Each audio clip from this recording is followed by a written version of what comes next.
to the Hackaway track here in the blue tent. Very pleased to see you back here. And also I need to say hello to everybody on the live stream. We have thousands of people from around the world who are dialing in to the session today. Dialing in? Did I just say dialing in? Anyway, shows me. So the next three sessions are very much going to be about our pivot to mobile. We've heard from the web teams, but the remainder of the sessions are really going to be diving into how we've worked hard, frankly, to become a mobile company over the last 18 months. We're going to kick off this series of talks with the lead designer from Facebook Messenger, which is one of our premier standalone apps, which we rebooted recently, and the process that we went through to get it to where it is today. It's my pleasure to introduce Luke Woods.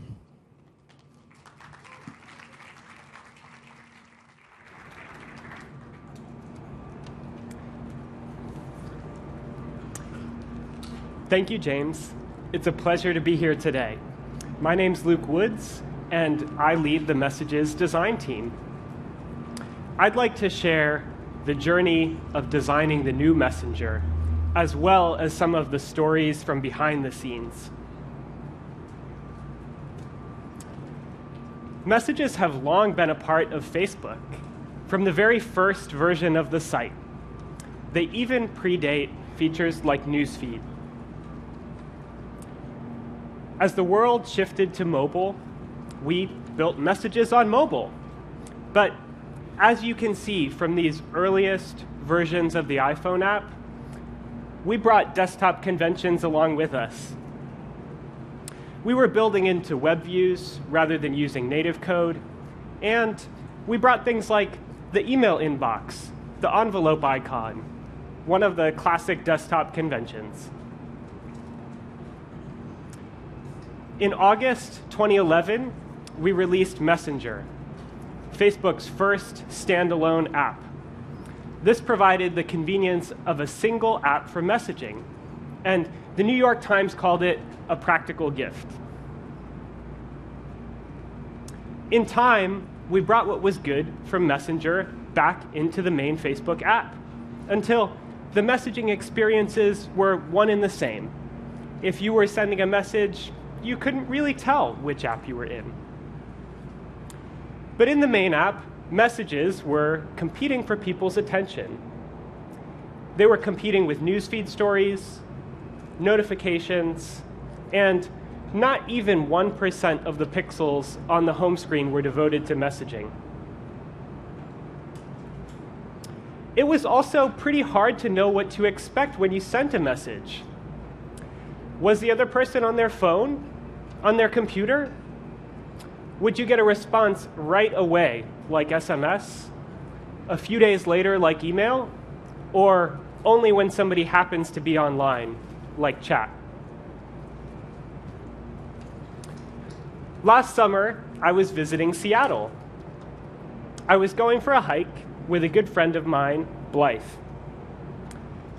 Blythe had just lost her iPhone, and her contract hadn't expired yet, so she replaced it with a typical Android device, a Samsung Ace.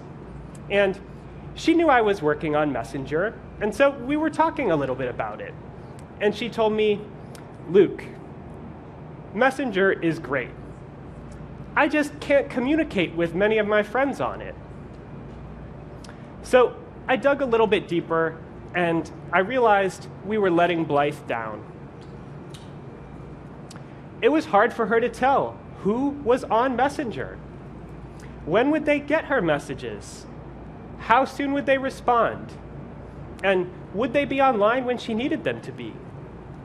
Blythe couldn't rely on Messenger for instant, anytime, mobile-to-mobile communication.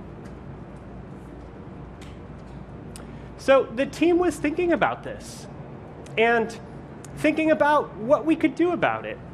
And they were in the war room, and they emerged a few weeks later and said, aha, this is it. Texception. And texception is a made-up word. It's the combination of texting, perception, and inception. a new beginning for Messenger, where it's truly mobile to mobile like SMS, and where people's perception changes. Texception became the internal project name and rallying cry. Texception was all about being Messenger first, whereas before we constrained Messenger as the code and UI also had to work within the main app. Texception was focused on making Messenger the best product we could for private, one-on-one, and small group mobile-to-mobile communication. Over the course of months, we redesigned and rebuilt Messenger. We shipped the first version of the new Messenger late last year in November 2013. And now we're beginning to shift people from Facebook to Messenger for private and small group communication. But you already know all of this. You've probably used the products. You've read the articles. Here are some of the things you haven't seen.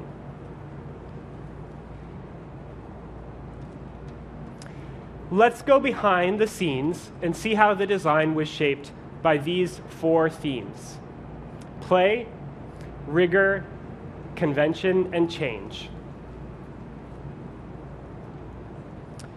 You know how integral the hacker culture is to engineering at Facebook.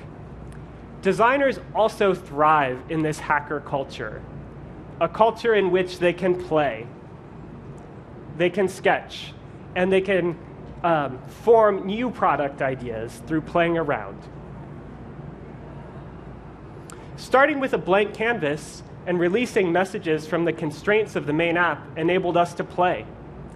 Anything was possible. These sketches are examples of ideas that designers on the team were playing with at the very early stages. They're the kinds of things you don't typically get to see. Often, these sketches end up lost in the dusty corners of designers' Dropboxes. Some of these were bad ideas, and some I can't even really explain. Some are to be thrown away, but some of the ideas stuck. Some were keepers.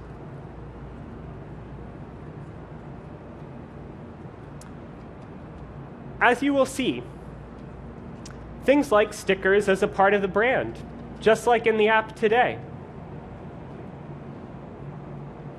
A navigation dedicated to messaging with friends, messages, and groups. Easier access to different types of media you might share. And better presence controls. You might think this is a whole app, but in fact, it's not. 0 lines of code were written. This is a composition a designer made while playing, in his spare time, over a matter of weeks. A tool we've begun to use has enabled us to play in this new way and to make such high-fidelity interactive prototypes so quickly. Quartz Composer. Quartz isn't new. It's actually old. It's a part of the Apple Developers Kit. It's a visual programming tool that's powerful in that it enables quick, high-fidelity prototyping. It's visual, unlike something like JavaScript. Live, there's no rendering compared to something like After Effects. And it's nonlinear, flow-based, unlike a tool like Flash. Here's what a composition in Quartz Composer looks like. It's comprised of patches, noodles, inputs and outputs.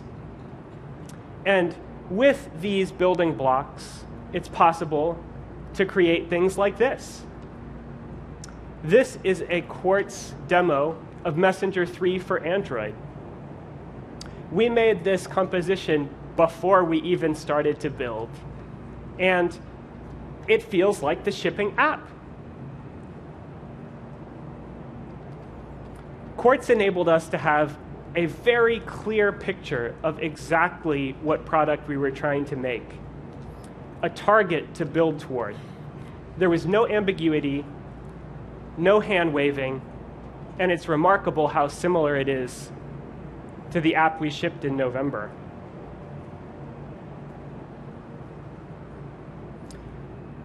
And here's the equivalent demo for iOS.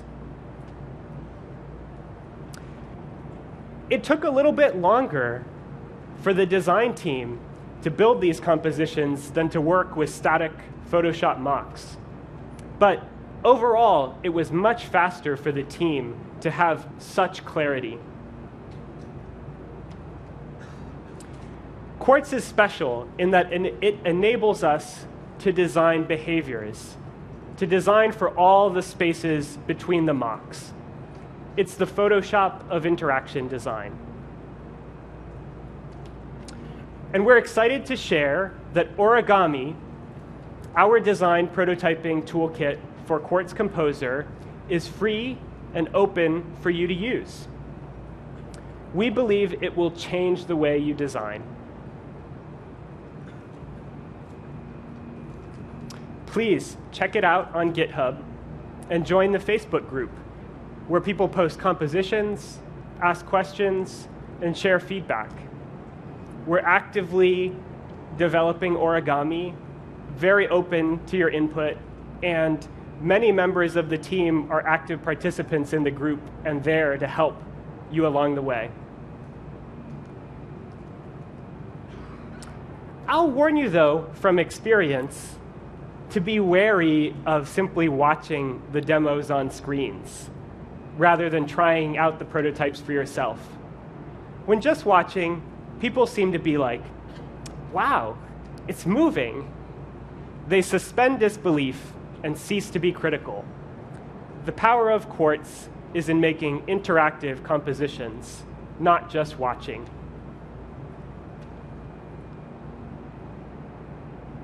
Play shaped the genesis of the new Messenger. Some of the most critical parts of the app were shaped through thorough, rigorous design exploration, which helped us to hone in on the right design solutions. I learned about rigor when I was in college, and I went to study abroad in Basel, Switzerland. Basel is a very old town. This woodcut is from 1493, from the Nuremberg Chronicles. It's less than a quarter of the size of San Francisco today, along the Rhine River, on the border of Switzerland, Germany, and France. Basel is a special place in the history of design. While I was there, I met another student of design, Hiro. Hiro was from Japan, and he had been in Basel for 2 years. And while he was there, he was working to design and print a book that he gave to me when he left Basel. And this book is called 238 Cubes, Questions from the Cube. And this book contains 238 drawings of cubes. It's beautiful. It's the result of deeply, thoroughly, rigorously exploring something that others might not notice. But we're in Silicon Valley, and you might be wondering, what does this have to do with making apps? How does this fit into the hacker culture at Facebook? There are some times when we move very fast, when we go with our gut, and there are other times where we rigorously explore a problem space before making a decision. One example is the Recents tab in Messenger, the default landing screen when you open the app. Here, we created many variations. Admittedly, not quite 238. But we were investigating, exploring, trying to find the optimal solution. a balance of spaciousness, density, the right hierarchy of information, and solving a few tricky problems, like ensuring that these Messenger and Facebook badges didn't make your messages look like they were unread. It may seem like a lot of work, but often making variations helps us to come up with better solutions than we can in the first go. It applied to other parts of Messenger too, like the app icon, one of the most important parts of an app. It's what people recognize, what they search for on the home screen of a phone, or what they'll recognize when they receive a notification. Our goal was to signal to people that the new Messenger was indeed new. And that's why we set out to redesign the app icon. We considered, drew, we explored many different shapes, and ultimately ruled these out. We thought about many different possible ways that the app icon might be. Some were too busy. Others too similar to the old. And some just weren't quite right. We came down to two, the green or the blue, which we dog-fooded internally. Should we go with the green to match the convention in the marketplace that apps like the phone, SMS, FaceTime, basic communication apps all tend to be green across Android, iOS, and other platforms? Or should we stay closer to our roots with this new, brighter blue color? We took the blue pill. The new app icon is distinct from Facebook and recognizable on the app screen or when one receives a notification. The shape is round instead of square with a bolder lightning bolt to signal to people that the new Messenger is new. It's not the same as the old Messenger. And it took us a lot of variations to get this right. But we didn't stop there with the identity of Messenger. We saw an opportunity to extend this with sounds. Most apps use the default platform sounds for things like push notifications and alerts. But we explored making a custom sound, something that would be functional, very easy to hear, so you wouldn't miss a message. And also something that was fun and memorable and easy to associate with Messenger. This sound is special in that it hits the most sensitive frequency range of human hearing, this 2,000 to 5,000 hertz range.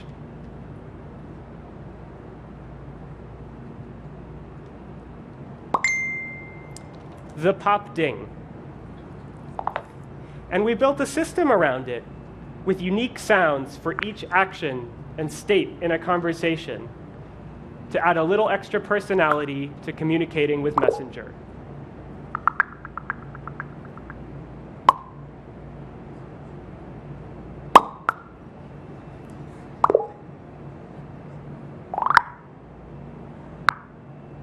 The sticker sound is one of my favorites.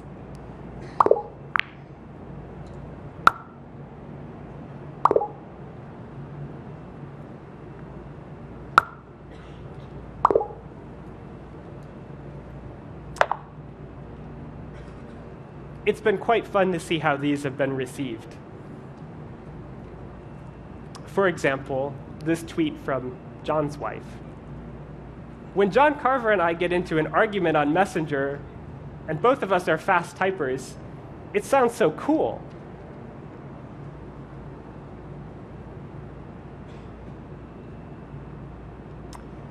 While rigor informed many of our design decisions, so did convention. Platform conventions in particular. How well do you know the conventions of the platforms you're building for? iOS bias runs deep, especially with designers. Last year, I began using an Android full-time in order to really get to know it. This is the phone that would ring when my mom would call me. I began with the HTC One and then traded it in for a Moto X. And I've used it so much that what was once a white phone is now blue from the indigo of my genes. At that time, Messenger 2 was a bit like an iPhone app that we ported over to Android. It didn't feel like a hollow app, nor did it leverage many Android conventions. It was constrained by being the same code as within the main Facebook app. And sure, it had fewer gradients, but that wasn't enough.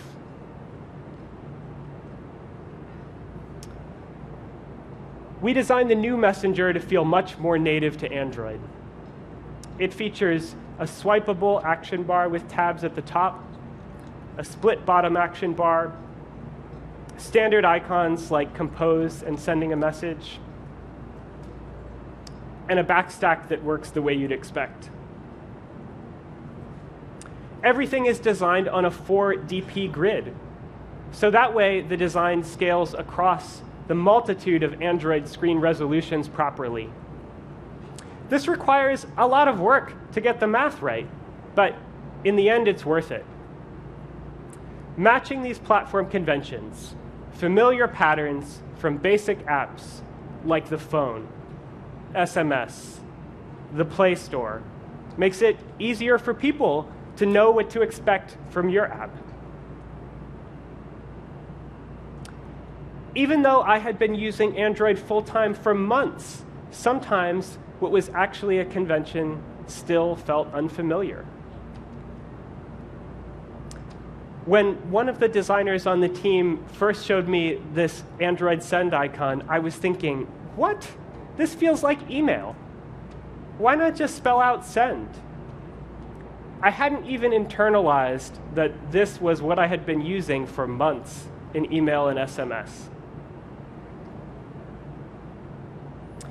Just like we matched Android conventions when designing Messenger for Android, we also matched platform conventions as we brought Messenger to Windows Phone 8. The new Messenger for Windows Phone features a panorama view that's swipeable with large typographic titles. We split apart the People tab of the app into two sections, as there was no equivalent to a segment control. And in the conversation, one types into a bubble with an app bar at the bottom with additional ways to share, as is familiar in basic communication apps on Windows Phone. Platform by platform, matching conventions in order to be familiar with the people who use each. That's what we did in order to make Messenger as familiar as possible to people, regardless of what device they happen to use.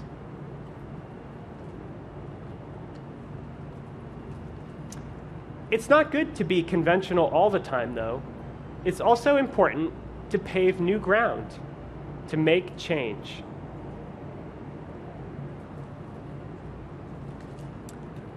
There's a standard pattern in the market for composing messages and for attaching different types of media.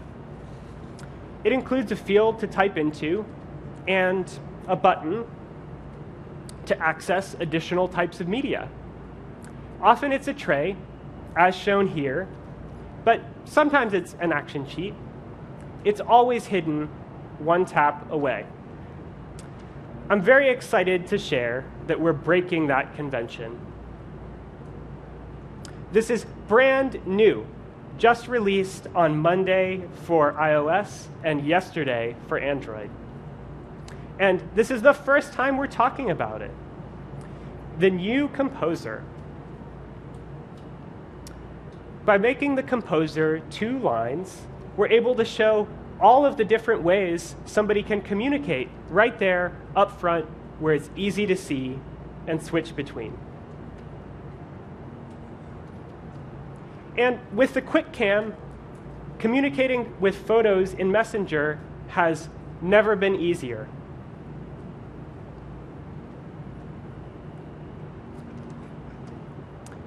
Voice clips have been a feature, a part of Messenger for over a year, and many people are saying now that they just discovered that they exist.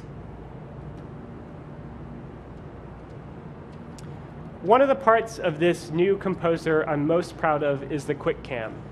But the quick cam almost didn't come to be. As we work to make it easier for people to communicate with different types of media, we asked, how can we design the best camera for communication?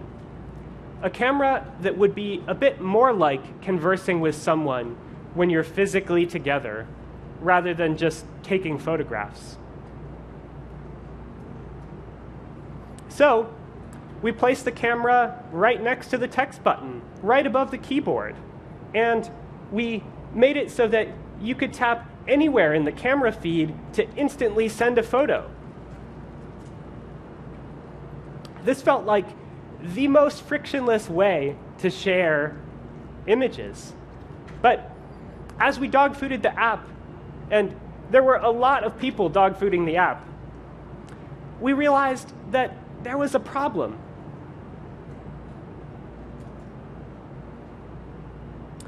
It was way too easy to accidentally tap the camera button while typing. Look at how close it is to the letter E and the letter W. Not only that, but once you switched into the camera mode, you could tap anywhere in the camera feed to instantly send a photo. There just wasn't enough friction. The train was going off the rails. Mike Vernal, a VP at Facebook, was innocently typing a message to somebody who's actually in the audience today when, oops, to his surprise, he sent this accidental selfie.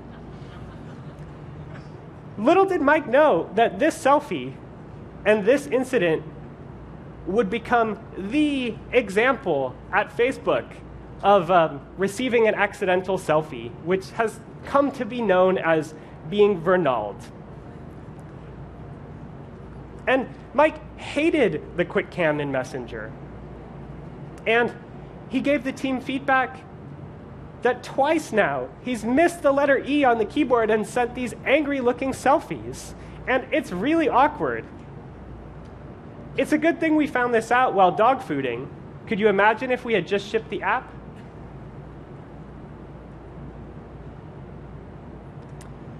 To solve the problem of accidentally switching modes while typing, we added a small buffer to the buttons above the keyboard, which makes it a lot less likely when you're quickly typing to accidentally switch modes and invoke the camera.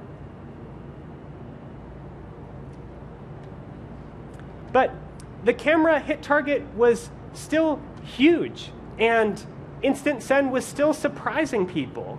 And dog fooders were clamoring for a review step. I just want to see the photo I'm going to send before I send it. That's the way normal cameras work. So we tried it out.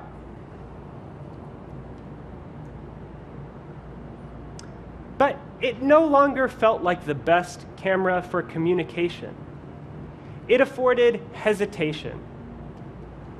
Should I send this photo or not? Is this really the way I look? There was too much friction. So we tried another approach, an explicit send button that sets your expectations that photos will send instantly. It also reduces the likelihood of mistakes because it's a much smaller hit target. And it lets us send the photos instantly. The result, a camera made for communication, not for taking photos. And as I've been using it, the photos are pretty different from those I normally see. they're much more spontaneous. And every once in a while, you do send a photo while blinking. But hey, in the context of a private message thread, it's pretty easy to recover. While dog fooding, it's been great fun to see how people use QuickCam to mimic each other and share in small groups photos of themselves at exactly the same moment in time. And now that it's shipped, we'll see how it really works. Please check out Messenger 5 and let us know what you think. These are the stories behind the design. How play and origami shaped the genesis of the new Messenger. How we rigorously explore variations in order to find the right solution. How we leverage platform conventions in order to make our apps as familiar to people as possible, but also make change as we try to unlock whole new ways of sharing through developments like the new Composer and QuickCam. You may think these are just folk tales, but they're more than that. Messenger set the stage for Facebook Creative Labs apps to come. And the redesign contributed to meaningful impact. 70% growth in messaging in Q4 of 2013 when the product launched. And just last week, we shared that over 200 million people are using Messenger on a regular basis. And we're just at the beginning of Messenger's story while we're at the end of my talk. There's still a long way to go. And there are many people involved in making this happen. An incredible team of designers, product team, and all of the people around the world who use Messenger for private communication with those they love. Thank you.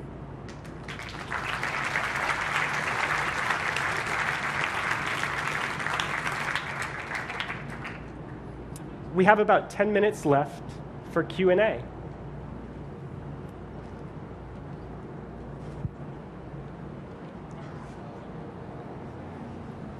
How about you didn't talk about voice?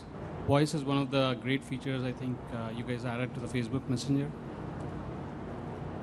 So the question, just in case you didn't hear it, was about voice, about the ability to make free calls inside of Messenger. And that is a topic that I haven't touched upon today. But that's one of the parts of the new Messenger that we're most excited about. We just began rolling out our voice product about 1 month ago, although we've been working on it for a very long time. And we are proud of the quality of calls, the robustness, how well it works in different types of network conditions. And we're very excited to be enabling people to communicate through text, through images, through videos now, through voice, be it live or through voice clips. There's going to be a lot more to come there. Hey, so you talked a little bit about kind of dog fooding. Can you tell us a little bit more about the user research and user testing portion of kind of you guys' design here? Yes, I'd be happy to. So the question was that dog fooding clearly influenced the design decisions. What role did research play, user research, sessions with small groups of people? We also used a number of different research techniques along the way. In particular, we knew that the new Composer would be a sensitive change. The Composer is the heart of a messaging app. It's what you use time and time again throughout the day when you're communicating with someone, and that was a part of the app that we wanted to be sure we got right. And we're also very aware that we're pretty biased living in Silicon Valley and using all of these apps on our high-end smartphones all the time. So we also brought in a number of more typical people to play with one of the earliest versions of the new Composer. We were pretty nervous about making it 2 lines instead of 1 line and taking more of the conversation view up.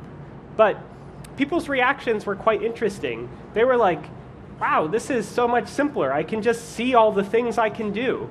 Or their reactions were things like, I had no idea you could do that. And this was a particularly special moment in the process because not only did we learn some things, we also uncovered some things that were going wrong that we didn't even realize. It also gave the team confidence to push forward because we knew we were doing something that people cared about.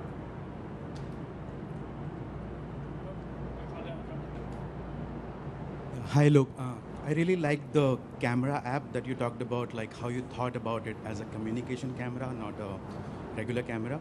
So did you explore any possibilities of creating like personalized stickers or emoticons using that camera? Like, there can be a lot of possibilities on that. So I'm just trying to see if you explore on that part.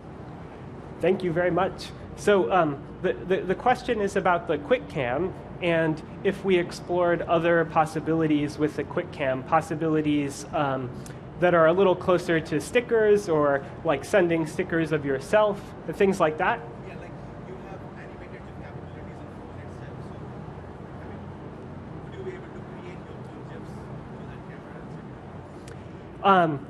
And also even extending the question a little farther, how about the possibility of things like animated GIFs? These are all things that we are very excited about. They're just topics that we haven't gotten far enough along with to be able to talk about today.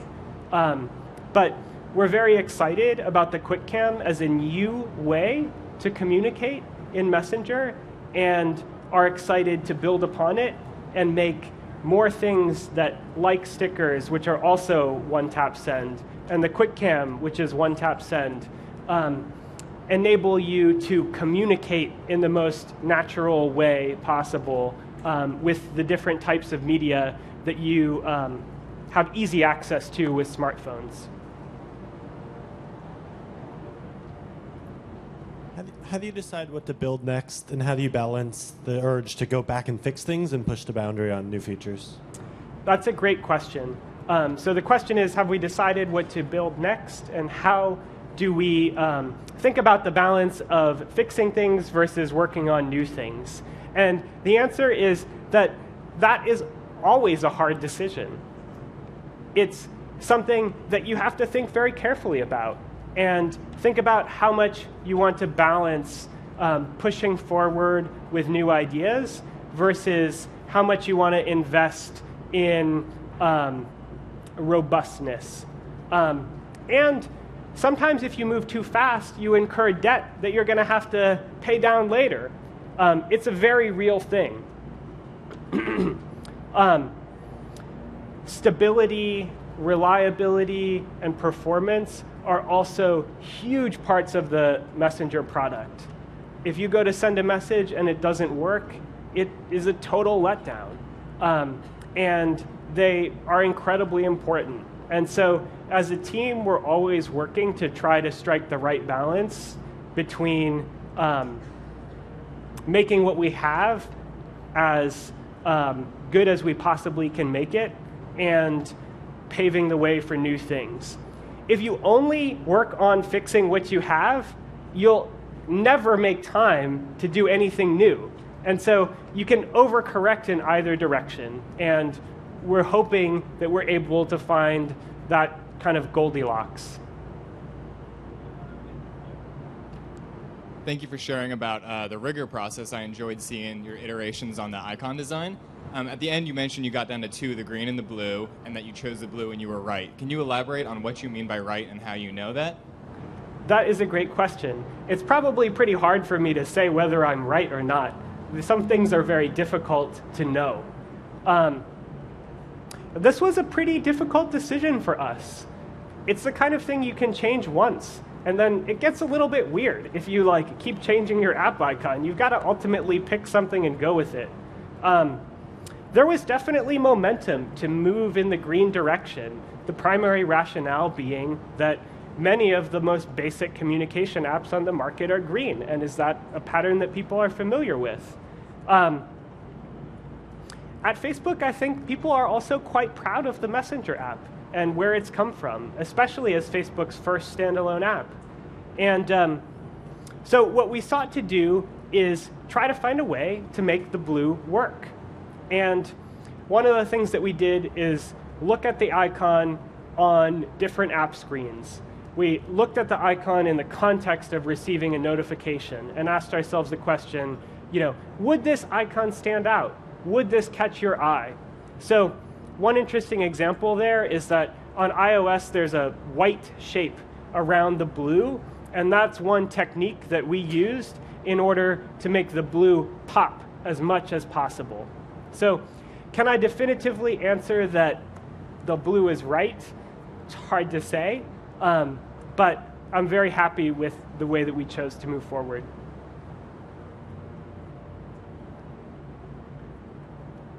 What sort of an integration do you expect to see with WhatsApp in future? So the question is about WhatsApp integration, and as the WhatsApp acquisition has not closed, I'm really not here to share anything about it today. Yeah, so I was wondering about Snapchat, because a couple of months ago you put out that app called Poke, which was basically imitating the Snapchat function. I was wondering, is that still something you're looking into to maybe integrate into Messenger in the future, or has that ship sailed for you?